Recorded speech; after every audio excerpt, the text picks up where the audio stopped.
কড়াইতে তেল গরম হয়ে গেছে, পেঁয়াজ দিয়ে দেবো। পেঁয়াজ আমি ধুয়ে ছোটো ছোটো করে দিয়ে দিয়েছি। কাঁচামরিচ ধুয়ে ছোটো ছোটো করে কেটে নিয়েছি। হলদি লবণ অল্প দিয়ে দেবো। গাজর ধুয়ে কেটে রেখেছি। বিনস ছোটো ছোটো করে কেটে রেখেছি। বিনস গাজর ভালো করে আমি ধুয়ে কেটে নিয়েছি। ভাতে আমি হলদি লবণ মেখে রেখেছি, ফ্রাই করব। ফ্রাইড রাইস বানাবো।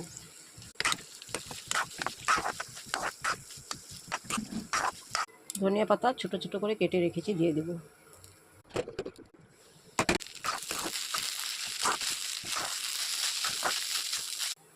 আবারও আমি অল্প ধনিয়া পাতা দিয়ে সাজিয়ে নেব। ফ্রাইড রাইস আমার হয়ে গেছে, নামিয়ে নেব। ফ্রাইড রাইস হয়ে গেছে, আমি এখন প্লেটে ঢেলে নিয়েছি। ভালো লাগলে লাইক করবেন, শেয়ার করবেন। Thank you.